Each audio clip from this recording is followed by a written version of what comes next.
What's going on, everybody? My name is Joe. If you're new here, please consider subscribing. Basically what we do is on Instagram, I post a big list of questions that you guys give me every single week. Everybody votes on those topics, and then I end up doing a video on those topics. We cover things that are theological, spiritual in nature, church-based, philosophical, and we even talk about some stuff that has nothing to do with Christianity or religion at all. So if that interests you, or you've been piqued by another one of these videos that I'm doing, please consider subscribing, smash that button real quick. Also, by the end of it, if you did like the video, please hit the like button because that actually helps me out more than you think. Let's get right into it. Today's topic is going to be on withholding sex within a marriage. And I'm going to broaden it because I live in the real world that is not idealistic, and I know that there are Christians having sex who are not married. So we're going to talk about withholding sex in a relationship in general. I'm not condoning sex outside of marriage. I'm understanding of the reality that that does happen quite a lot. So not condoning, but I don't want to shut you guys out because you're not supposed to, because people are still going to do it, which means that this still applies. So we're going to talk about withholding sex within a relationship in general. Now, really the only scripture verse we have to bring into this topic at all is 1 Corinthians 7:5, and that reads, "Do not deprive one another except perhaps by agreement for a limited time, that you may devote yourselves to prayer, but then come together again so that Satan may not tempt you because of your lack of self-control." Now, quickly, just what I summarize from that, what I get from that, Paul is talking basically about spiritual warfare. He's talking about the fact that when couples, husbands and wives, boyfriend and girlfriend, when somebody within that partnership withholds sexual relations, the partner who's not getting their physical needs met, or even if you withhold anything emotional that has to do with deep intimacy, the other person's not getting their needs met, usually what happens is you get tempted. Obviously, because these are needs. These are things that humans have, and we were meant to have them, to have that drive, that need, that desire. We're supposed to have it. God gave it to us. So if you're in a marriage and somebody's withholding sex, it can be for a ton of different reasons, and we're going to get pretty deep into it. But when somebody does withhold that, the partner whose needs are not getting met, the sad fact is that they become tempted. And he even mentions, because of your lack of self-control, the enemy is basically going to target you. You're going to be a target to him. And because you're weak, you're frustrated sexually, you're frustrated in general, you've got all this physical need just boiling and piling up in you, that you become a really easy target to be hit by the enemy. So that's kind of what he's talking about. We're going to get into some of the specifics, some of the caveats, some of the things that make this topic a lot more complex than people think. Some people would think like, oh, you should just be having sex with me because we got married and I deserve sex. And so you should be giving that to me, like right now, like right here. The reality is that it's actually a lot more complicated than that in some scenarios. So we're going to jump into it. I'm going to try to keep this video short. Hand to God. I'm going to try. So there's really two sides to this coin I'm going to talk about. I'm going to talk about a situation where somebody is withholding sex unintentionally, like something is holding them back from it, and therefore their partner is getting held back from it. And then on the flip side of that coin, we're going to talk about somebody who's intentionally, thoughtfully, purposefully withholding sex from their partner. We're going to talk about where there's sin in that, what makes it difficult, and maybe what some couples can do to try to help mend that so that you guys can come together and have a functioning physical relationship again. So I'm just gonna rattle off a couple of different scenarios within the unintentional withholding of sex. So this is a scenario where, say there's a husband and a wife, the wife is not having sex with the husband, but she's not intentionally like deciding no sex for you. No sex. No. It's an unintentional thing that's happening, usually because of something that's going on within her. But obviously it flips, so it could be him. It could be the man not wanting sex. So we're going to talk about all of it. So here's just a couple scenarios that were popping into my head when I was writing this all down. Say a woman who just had a baby, or a woman who's gonna have a baby. She's pregnant. There's a lot of stuff going on within that woman right now. There's tons of emotional stuff going on. There's tons of physical stuff going on. Hormones are all over the place, out of whack, craziness. There's a lot. There's a lot. The men will never understand. I will never understand. You other men, you will never understand. So that is a good case of maybe she's not intentionally denying you sex. There's just a whole lot going on in her physical body and in her head right now. Another thing, something like trauma or PTSD can actually cause somebody to withhold sex when they really don't mean to. It's another thing that's kind of just a byproduct of something else that is going on within that person that sometimes has nothing to do with you. And sometimes we'll take it personally when somebody's withholding sex, even unintentionally, because you think it's something you did, when a lot of the time it's really not. Insecurities are another one that definitely affect both men and women. We usually attribute it just to women, but men absolutely have insecurities, even physical insecurities for sure. And that can cause somebody to shy away from sex when they really don't intend to. Say your wife or your husband was told something poor about their body in a previous relationship or by you when you guys were fighting and angry. Well, she or he is going to hold on to that, even if it's unintentional, even if it's subconscious, and then they will subconsciously shy away from physical interaction with you because of something you said or because of something that somebody else told them in that previous relationship. Then you've got some big ones like depression, anxiety, and different kind of psychological disorders. These things can absolutely cause problems with sex. And then you throw things like SSRIs, which are antidepressants, or things like anti-anxiety medication, Klonopin, stuff like that. Those very much kill sex drive, or at least they can. It's not guaranteed, so don't say that I said that. This is not medical advice, but they absolutely have a tendency to cause issues with sex drive in the individual who is taking that SSRI or that anti-anxiety medication. Now, some reasons your partner might be intentionally withholding sex, not necessarily maliciously, but intentionally. And some of these things can be justified, like I believe they have a right to withhold it in that scenario. And some of them, I'm not sure whether it should be justified or not. I don't know whether it's right or not. A lack of trust sexually and even non-sexually can absolutely cause problems in the bedroom. If there is an indiscrepancy within the trust of two individuals, it's really hard to be absolutely comfortable and motivated to get physical with that individual. So what about a fight?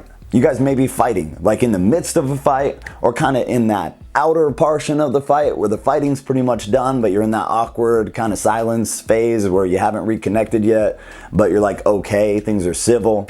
That'll cause issues with sex. Somebody will shy away from sex, whether it's intentional or unintentional. That's absolutely a byproduct of having issues within the relationship. So there's kind of a bunch of different examples that have to do both with unintentionally depriving someone of sex or intentionally withholding sex. Some of them we could probably justify, like if there's a fight or if you said something hurtful to somebody, the fact that they're not comfortable getting intimate with you is okay. It's okay for them to not be comfortable to get intimate with you, and you have to be okay with that because you played a part.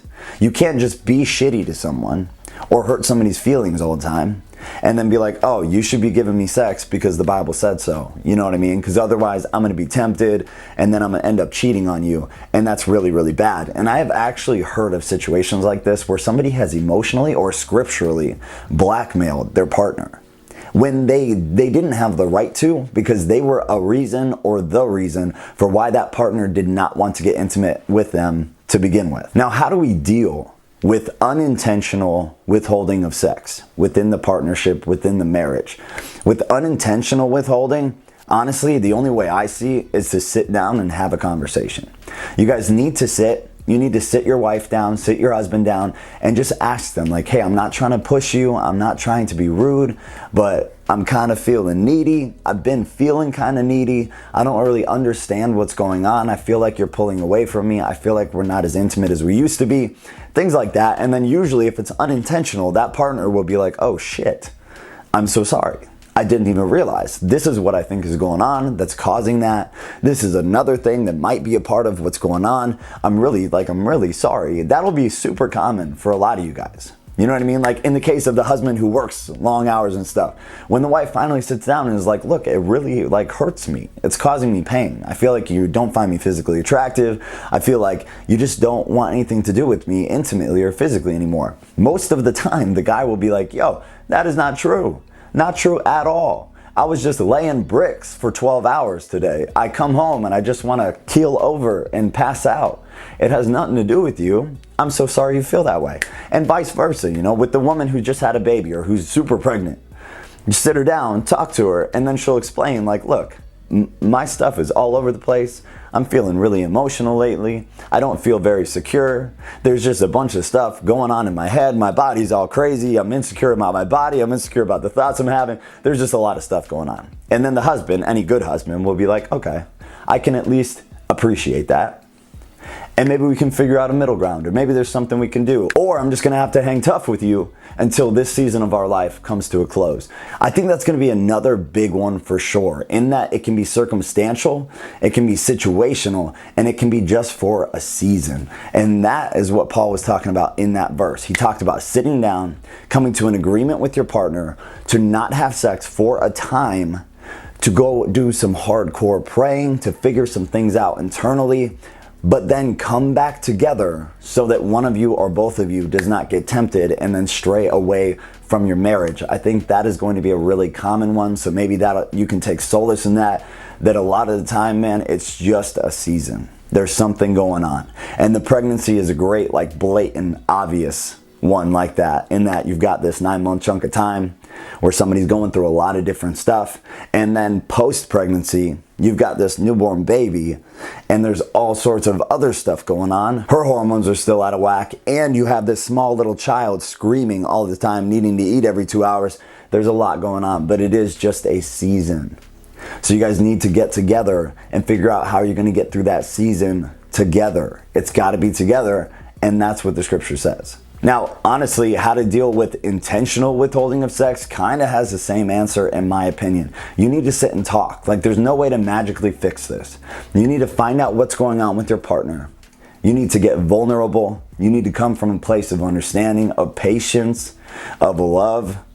And then you need to have that conversation, like, what's going on? And then your partner will tell you, like, look, I'm not comfortable having sex with you, and this is why. And then you guys can figure out how to fix that. Like, well, what can I do that would make you more comfortable? What can I do that would make you not feel the way you feel right now when you think about getting physically intimate with me? So is it wrong to deprive your partner of sex? And I love that Paul used basically the equivalent of that word in here, deprive. To deprive somebody almost shows intention. It almost shows that intentional pulling back of that physical connection. Okay, so he's not talking about just those circumstances, those seasons, those things that happen where nobody's really to blame. There's just something going on. He's talking about depriving, which is that intentional pulling back of sex. I do believe that is wrong.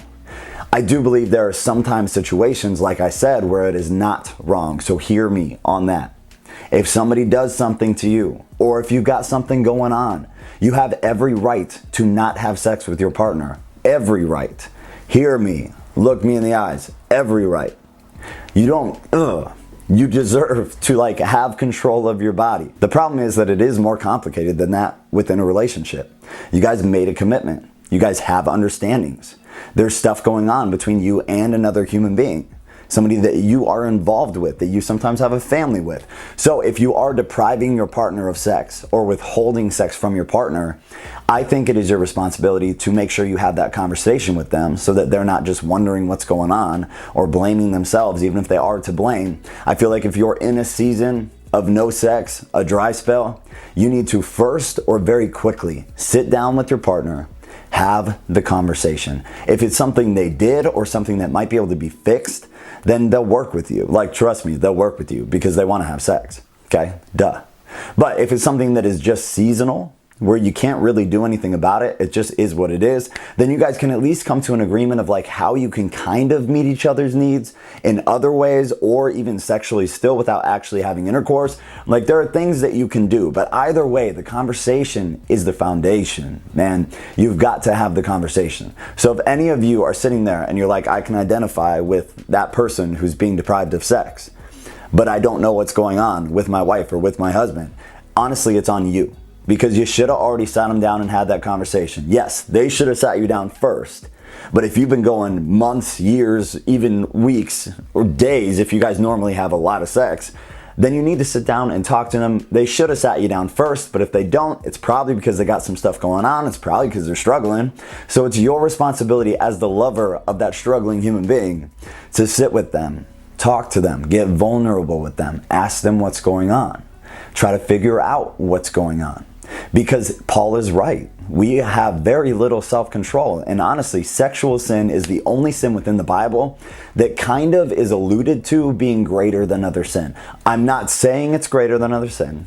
What I said was that a lot of stuff in the Bible makes it seem like sexual sin might be a little greater than regular sin, or just that it's more damaging than regular sin. And that I would probably agree with. So to avoid that sexual sin becoming a big part of your life, to avoid that temptation to step outside your marriage, to try to get those needs met somewhere else, you gotta have the conversation. You gotta have strongholds. There needs to be stuff in place already, and if there's not, you need to make that happen right now, because it is very, very difficult. There's a lot of temptation when it comes to sex, and Paul is absolutely right in that a lot of the time when somebody is not having their physical needs met, whether they like it or not, whether they're conscious of it or not, they will start to shift towards getting those needs met somewhere else, and that is obviously extremely dangerous, and we've seen a lot of pastors fall that way. We just talked about Carl Lentz earlier this week.